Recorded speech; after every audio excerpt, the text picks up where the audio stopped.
Generalists do not make a lot of money. Specialists do. Now we are reaping the benefits of the payment plans kicking in month to month. A big mistake that I see a lot of newer entrepreneurs making is What's up everyone? Welcome back to my channel, the best place for new coaches, content creators, and entrepreneurs. In today's video, I want to walk you through some of the lessons and tips that I have when it comes to scaling a business.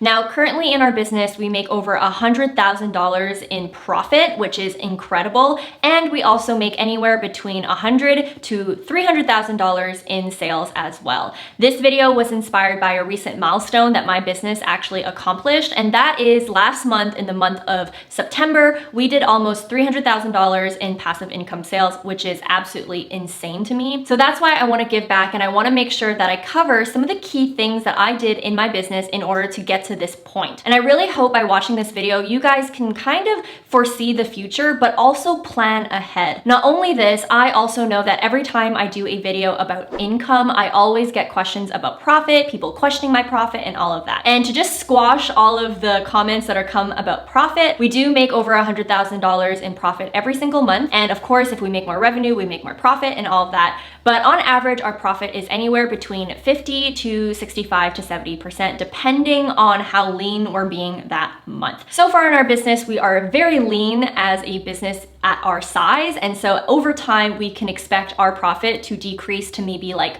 40 to 50% because we're gonna wanna hire, we're gonna wanna invest in more paid advertising and all of that. But that's just kind of the numbers for those of you who are interested in profit. And definitely in this video, I'm gonna go over ways for you to also have healthy profit margins as well. But anyways, this video is gonna go deep into more advanced business strategy and all of that. So definitely, if you're up for it, make sure you watch until the end of the video because as always, the tips just get better and better as you go on. Now, the very first tip that I have for you when it comes to scaling up your business is package your expertise. Now, what this means, especially for those of you who watch my videos and maybe you're in the beginning stages of your business, the way that I was able to monetize and start this business is I identified some skills that I had that I could monetize. And how I did it was I first started with one-on-one services. Now, what this means is, especially if you have a small audience and also you're not really sure about what your true expertise is yet, it's important that you maybe enlist a few clients that you work with at the one-on-one level,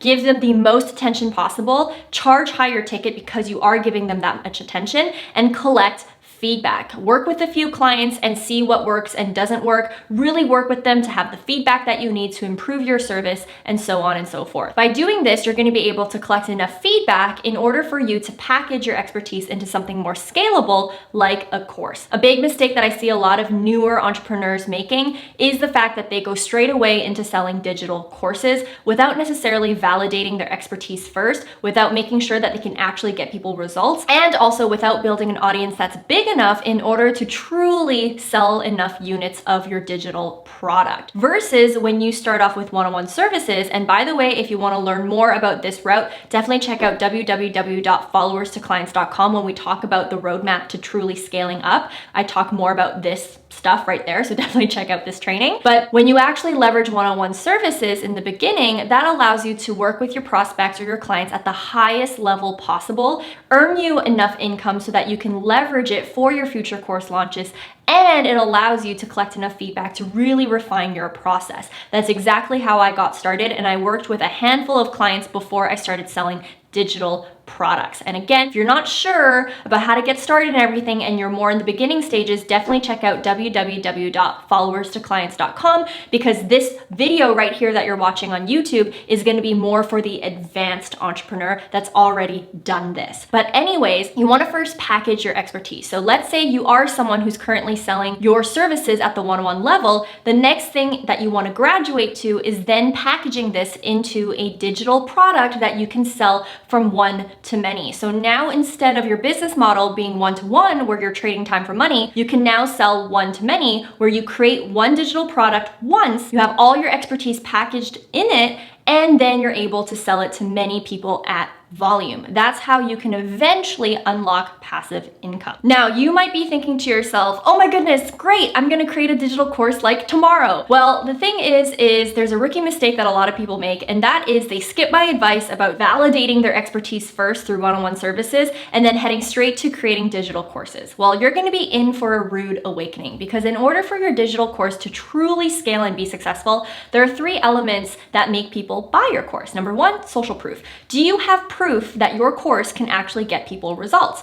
If not, then you likely want to work with people at the one-on-one level first so that you can secure results for your clients, especially if you're going to give them one-on-one attention. It's a lot easier to secure social proof when you're really working with someone at the one-on-one level, when you're selling an actual service. The second thing that you might need for your course in order for it to scale successfully is traffic, right? Especially if you're thinking of selling your course at a lower level, for example, anything under less than $2,000, let's say, you're gonna need a lot of traffic in order to sell the amount of units that you're hoping to sell. Let's say you sell a course for $200, but you wanna make $100,000 in sales. Well, you're gonna need to sell a lot of digital courses to make that happen. And you wanna ask yourself if you have a big enough audience to make that happen. Again, that's why for beginners, I always recommend selling high ticket one-on-one services, because when you give people your time, you're able to charge a lot more. And that's why we have a lot of students in our program, the Bossgram Academy, who don't have a big audience, but are still able to make 5 to 10K per month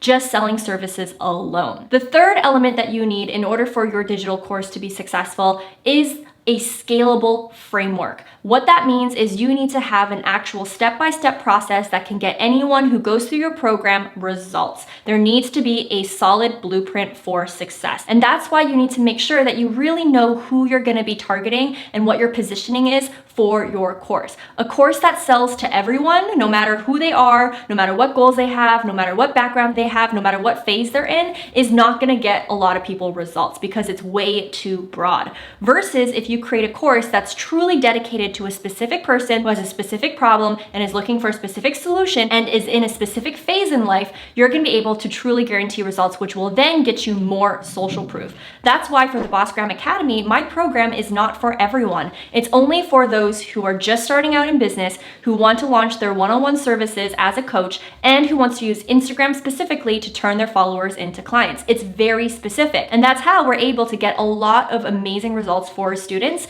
because the course attracts a certain type of profile. So you definitely want to have these 3 elements in your course or in your business in order to proceed with selling digital courses, especially at a mass level. Now, let's say you're watching this video and you have all 3 of these things packed down, you're ready to go. Well, the next tip that I have for you once you've actually created your course is now, on top of packaging your expertise into a digital product that you can sell one to many, you also want to make sure that you focus on selling your system instead of selling yourself. Now, let me give you an example with our program, the Bossgram Academy. When you invest in the Bossgram Academy, not only is it that you learn from me, but how we position the program is that you get access to our followers to client system. This is our proprietary system that we teach inside our program. Now, here's the difference. If I was saying, hey everyone, invest in the Bossgram Academy, you're gonna learn directly from Vanessa, I will handhold you, I will hop on calls, you're learning from me because I am amazing, because I have all these qualities, well, I can only go so far with my sales, right? Because I can't duplicate my time. Versus if I actually position the offer and sell a system instead, then it ensures that people are buying into the system, buying into my intellectual property, buying into access to my content versus buying into access to me. So when you actually position your programs and put your expertise into a system that has a name or a framework that has a name to it, then what that means is you personally don't always have to be there in your programs. The reason why people buy isn't necessarily because of you, but it's because of your intellectual property and the system that you provide or the framework of success that you offer. And so what that also means is, let's say one day you want to take a vacation or you want to remove yourself from the fulfillment of your program, well, then you can hire other coaches or other content creators or whoever else that uses your system, that teaches your system. You don't necessarily have to be there. And so that way you can truly scale up your business in the future, because now your audience isn't buying just because of you, they're buying into your actual intellectual property. Now, if you're watching this and you're still a little bit confused about what I mean, let me give you a clear example. I'll give you two clear examples. People don't buy Apple products because of Steve Jobs. Now, obviously, there are a lot of people who maybe admire Steve Jobs and maybe that's why they're Apple fans, but majority of the population don't buy Apple products just because of Steve Jobs. They buy Apple products because of their patented technology and all of their intellectual property that comes with buying an Apple product. That's what they're selling. Or let's say Amazon. You don't use Amazon because you love Jeff Bezos. Maybe for some of you guys, maybe you do love Jeff Bezos. Maybe some of you guys hate Jeff Bezos. But the truth is you use Amazon because of Amazon Prime, because of their intellectual property or the system that they have that is unique to their company. That is why you buy. And so when you think about it in that way and you apply it to your own products and services, that will truly unlock a different shift in perspective on how you can scale up your business. And this way you can truly remove yourself from fulfillment if you want to and have the option to no longer trade time for money. The next tip that I have for you when it comes to scaling up your business is this: be the go-to of your industry. What this means is niche down, be known for something, be consistent about a specific topic, position your program as the go-to. And what I mean by this is if someone's having a casual conversation with their friends and their friends ask them, hey, who's the go-to for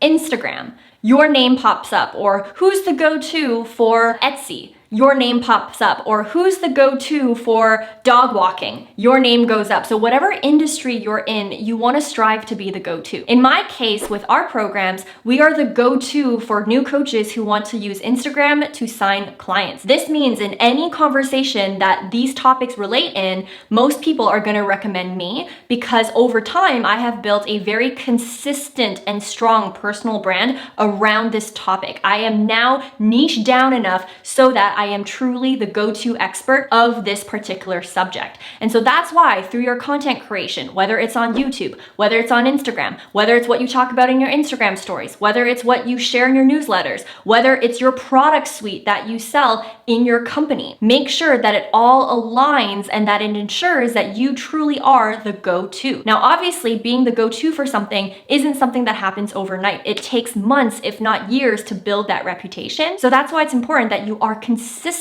in the things that you talk about in your business, in the value that you provide in your content, and also in the positioning of your products. By being the go-to of your industry, you can increase your referrals, you can increase the traffic, and you can increase your opportunities. If you are the go-to for a specific topic, I have a feeling you will get way more podcast invitations, you will get way more speaking invitations because you are known for something specific and you are a specialist instead of simply a generalist. Generalists do not make a lot of money. Specialists do. A good example is, let's look at neurosurgeons. Neurosurgeons make way more than your general family practitioner. Why? Because they are experts and they are go-tos for a very specific thing within their industry. Now let's go through some of the things that we went through so far. At this point, you would have learned to package your expertise into a digital product that sells one-to-many instead of one-to-one. And if you're starting from scratch, you want to start one-to-one. So make sure you check out www.followerstoclients.com because I have a dedicated training that's going to show you in depth how to do that with 3 mini trainings packed inside so you can leave with actionable tips and strategies. All right. So once you've done that, you've packaged your expertise into a digital course that sells one-to-many. And instead of just selling yourself, instead of just promoting yourself, you're selling and promoting a system so that you can one day remove yourself from the fulfillment of your program and you specifically aren't the reason why people are buying your products and services. It's really the system and the content that they're buying into. Then you are now known as the go-to expert. So make sure you do that. You are now known as the go-to of a specific subject in your industry. The next tip that I have for you once you actually have the program and everything is to make sure you are constantly elevating the content and the client experience. What this means is you're not just going to create a product, create a digital product, sell it, and forget about it. You need to make constant updates in order to truly elevate the experience over time. I know with my digital program, the Bossgram Academy, I have made over 4 updates in its lifetime, and this program hasn't even been in the market for that long. I'm constantly updating it, and the reason why is because you always want to listen to your customers, collect feedback, see how you can improve the product, see how you can get people results faster. Even if your course, even if your program does deliver results, you always want to ask yourself, how can I get people results faster? How can I make this process easier for my customers? And beyond just the content and the results that you deliver for your clients and your customers, you also want to ask yourself, how can I elevate the experience? Do I need to hire community managers? Should I hire more coaches underneath me so that they can really help the students better? What can I do to improve not just the content, but also the experience? And the reason why this is important, the better the experience is, the better results that people get, the faster results people can get with your product and service, the more social proof you're gonna get because people are gonna be more willing to leave you a positive review, and the more referrals that you're gonna get because people are more likely to recommend your products and services to other people. And that's, again, another way that you can become the go-to of your industry. So make sure, especially if you have your sights on becoming a digital course creator, that you're always improving your products. It's not just creating a program and setting it and forgetting it. It requires maintenance. It requires updates. So make sure you keep that in mind, especially if you want to scale your business to new heights with your digital products. Now, the next tip that I have for you when it comes to scaling up your programs is offering payment plans. What payment plans do is that they enable you to give more payment options to your prospects. Not only do people have the option to maybe paying in full, which is great, but you can also break up that payment into multiple installments so that your customers can pay you over time. By doing this, by offering generous payment plans, you're able to unlock something called monthly recurring revenue. What this means is that month to month, not only are you making new sales from new prospects, but you're also making money from the payment plans as well. This is truly how you can create more revenue into your business. There's a really big reason why we went from making 100 to 150 a month to now making 200 to 300 a month. And the reason why is because we had a big course launch in July and August where we made over $1 million, and I talk about it in this video here where I outline the entire case study. And majority or a good amount of people who signed up during this time period ended up opting for a payment plan. And now we are reaping the benefits of the payment plans kicking in month to month. So that's why in your business, it's important to option more payment options, because painful, again, is great because you get the cash up front, but by offering a payment plan, you can then have cash over time. Now, moving on to the next tip that I have for you, and this relates more to profit, because I mentioned how in our business, we are able to make incredible sales on a monthly basis, but we also have incredible profits.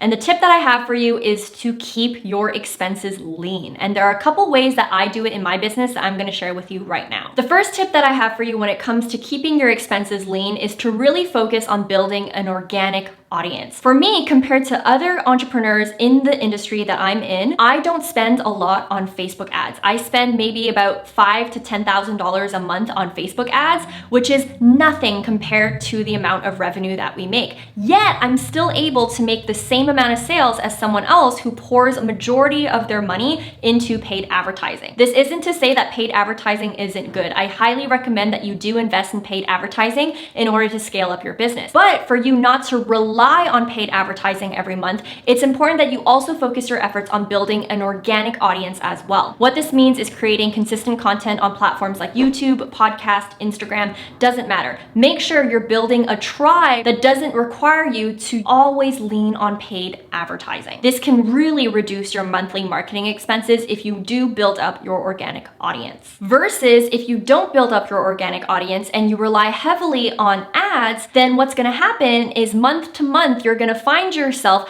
pouring a lot of money into paid advertising in order to make sales. This causes a certain reliance, which means that if one day you don't have enough money to invest in paid advertising, well, that's going to directly impact your sales month to month. Versus for me, if I don't do paid advertising, I'm still going to be able to make a good amount of income thanks to the organic audience that I am consistently building on my social media channels. Now, the next tip that I have for you when it comes to keeping your expenses lean is switching expensive contractors into full-time employees. Now, this tip really is for someone who is at the level where you already have a team, but something that I went through when I was scaling up is I had a lot of contractors that were working part-time for me, and I was paying anywhere between $20 to $30 an hour for their time. Now, of course, if they're working part-time and they're only working 10 to 15 hours a week, paying $20 to $30 an hour isn't that much. But as you scale up, you're gonna need people that are gonna be working full-time for your business. So ask yourself, what makes more sense? Does it make more sense to pay $30 an hour for someone working 40 hours a week? Or does it make more sense to actually hire full-time employees that are on a salary and work full-time for you? Do the math. Sometimes it might make sense to hire the contractor, but most times it's probably going to be more cost-effective to actually transition people into full-time employees that are salaried and that also are super dedicated to working for your company and doesn't work with other clients. Because what I found is that most contractors who are working part-time for you or are contractors in general, they're also working with other clients. Versus if you have someone who works for you as an employee, then in the contracts, you're able to truly specify that they can only work for you and they can't work for any other companies. Now, so far in this video, I gave some key tips in terms of scaling up your business and things that I've learned along the way when it comes to selling digital products. Definitely comment below if you have anything else to add. I'm sure there are tons, but of course, this is just a YouTube video and I can't pack everything inside. Now, for those of you who are watching this video, like I said earlier on, if you are more in the beginning stages and you really want to learn how to get started, definitely check out this training at www.followerstoclients.com. This is a complimentary training that I host where I give you 3 mini trainings and I also walk through a lot of the things that I talked about today on how to scale up going from one-on-one services to selling your products and services on Evergreen. So make sure you check out that training if you haven't already. Anyways, guys, as always, I post a lot of videos on marketing, entrepreneurship, coaching, social media, all the likes of that. So definitely check out these 2 videos that I have right here. I promise they won't disappoint. As always, guys, I appreciate you. I hope you guys have a great day, a great week, and a great life, and I'll see you in the next video. Bye, guys!